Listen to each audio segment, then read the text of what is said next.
Hey guys, it's Monday morning. I woke up this morning to some emails that I never posted my videos for the week, and that's because I forgot. I'm sure you saw that my dad passed away on Friday, and things have been a little hectic. So it's almost 9 o'clock on Monday morning. I'm sitting here on my mom's couch with my dad's dog. Zeus, can you say hi? Say hi, Zeus. Yeah.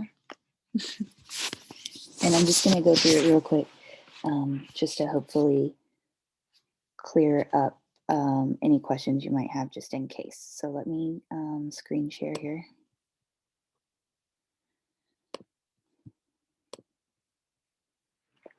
Okay. This is new information. We will go over it more in depth next week. So don't worry too much if you don't understand something completely, because this is not the only week and then I'm going to test you on it or something like that. Um, we have also, there is a slideshow on Thursday, and it is laid out in this keynote or slideshow here how I want it. So, and I think it's like 12 slides. So make sure that you go and look at that. So you're not trying to do it, Thursday night. We've talked about biodiversity before. Bio's life, and diversity is like variety. I think you guys know that. So when you put it together, you get the variety of life in an ecosystem. So previously we talked about biotic and abiotic factors, living and non-living. Biodiversity is really going to focus on the living, the biotic side of those things. When you talk about species diversity, um, if you look at these two pictures, species diversity is a number of species in a given area. So the picture on the left are kind of all the same species. You've got all the same types of trees there, and maybe one or two different types of grass and weeds and things like that. If you look at the picture on the right, it's got, just in that picture, there's probably three or four different trees. You've got five or six different types of large shrubby type plants. You've got your cool red thing there. And so there's a lot more different species there. So the picture on the right is going to be said to have higher species diversity. The picture on the left would have lower species diversity. So there's less number of species in that ecosystem.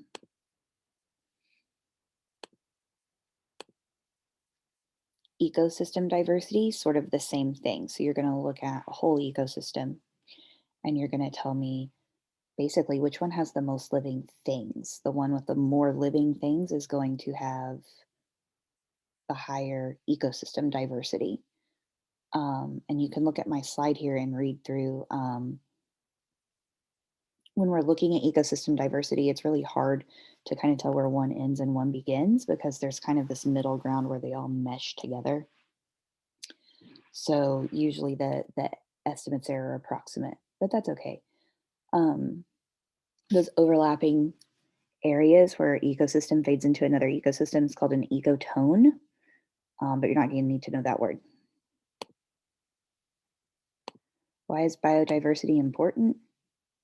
Well, it's all the living things, and that's kind of important in and of itself. So if you look here, you have your decomposers and things like that that maintain the soil quality. They break things down and release gases into the soil like nitrogen, phosphorus, and things like that that plants need to grow. Then you have your trees and your green, anything that uses photosynthesis, they're maintaining air quality, right? Because they put the oxygen back out into the atmosphere. We know that the more deforestation that happens, the more trees we cut down, the worse it is for humans, because we're depleting our supply of oxygen in plants that can convert our carbon dioxide back into oxygen through photosynthesis and cellular respiration that we talked about earlier. We also have things like vegetation. So, vegetation are plants, and it can help with reducing erosion. So, when you have deep roots in the soil, something comes through and tries to wash away, that those roots help hold the soil in place. So places where you have these like really um, short plants with no real short like deserts. So they're in the desert. We talked about adaptations, and the roots grow higher up. um, that's going to be easier to wash out, and that you get sand and it recycles and recycles. But places like Oklahoma, or where you have a lot of grass, the grass roots are actually very deep. And so when you have rains and stuff come through, it doesn't wash away, it doesn't erode. And that's an importance of biodiversity, having those long root grasses where it's important to keep soil in place. And I do believe I have some videos I'll show on that next week. um, Different plants repel pests, and different plants attract pests or pollinators. And so you have plants that keep bugs away that would maybe kill important things in an ecosystem. You have your bright flowers that are going to attract pollinators to continue making more bright flowers. Um, One of the other things it talks about, and we'll probably look at this some more, is you also have a lot of different plants that are used in medicine. And honestly, there's really no telling how many more plants could be used in medicine that we just don't know yet. Um, so if you look at the bottom picture where all the red is, those are areas with really high plant diversity, like the Amazon rainforest, um, places like that. And that's where we're more likely to find those plants we haven't discovered yet that may have future uses in medicine, which would be very important for us. Threats, mostly mostly humans, right? We're kind of the worst for ecosystems. So we have habitat destruction, invasive species, which we're going to talk about in a minute, population growth, pollution, and overconsumption. So let's take a look at this. Let's go back. Habitat destruction would be stuff like deforestation, logging, um, and it could be natural as well. You could have a massive flood wipe something out. Invasive species, we'll talk about in a minute. Population growth, when something, last week we talked about carrying capacity. So if something gets too big, there's not enough resources to support it. If your population of wolves go up, but the population of prey and the food that they eat doesn't go up, you're going to have a problem there with your carrying capacity in your ecosystem. Pollution, kind of an obvious one there. Overconsumption. So consumption means like using something. So say like with our trees and paper products, overconsumption, we're using more than we can replenish. There's a biodiversity Edpuzzle that kind of talks about that more in depth. For Tuesday, I put up a Bill Nye biodiversity Edpuzzle. He talks about the different biomes and kind of important diversity in each biome. For Thursday, I want to talk about the habitat destruction. Um, Basically, it's all humans' fault, right? We clear land, we build on it, we farm it, um, we build cities out of it, we pour concrete over the top of it, and we ruin it. And we make those ecosystems that are so important for all the animals and plants and things like that, they get smaller and smaller because we get bigger and bigger. Invasive species are any organism that's been relocated somewhere other than its original habitat. And they tend to be considered invasive if they cause problems. So you've got Asian beetles from Asia. Those guys are over here. We mistake them for ladybugs all the time, and they eat plants and they can destroy crops. But they came over most likely on a boat, on produce or something to that effect, and were introduced into America. They're not native here, but they cause a lot of problems here. You have zebra mussels, barnacles, the things that stick to the bottom of boats.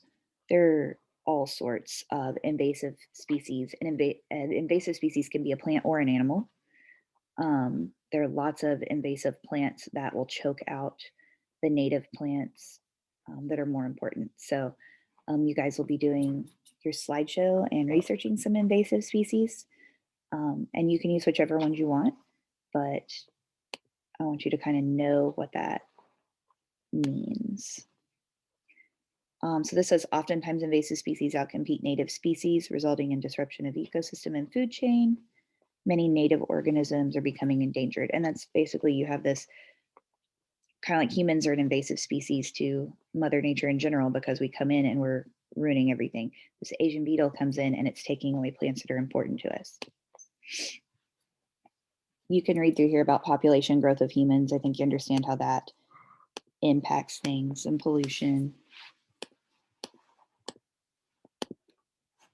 There's one more ed puzzle on human impact, and then your main project of the week is a 12 slide presentation on biodiversity, human impacts, and invasive species. So the layout's on the last slide here, and it goes slide by slide and tells you what to put.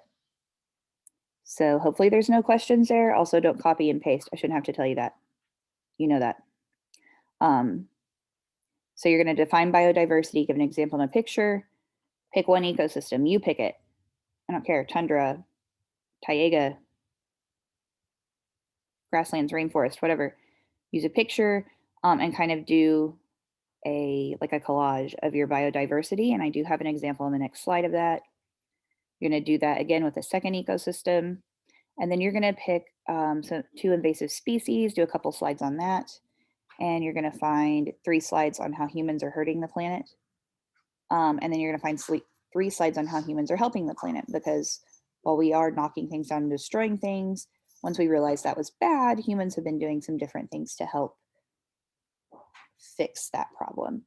So do some research on that, turn it in. There's a link for it on Google Classroom. Here's my example slide on the biodiversity of an ecosystem. I did the Arctic tundra, put a little thing in there about it, and then put a bunch of pictures of the biodiversity. Hopefully this helps. Email me if you have questions. I may not be able to answer it right away, but I'll get to it as fast as I can. Have a good week, guys.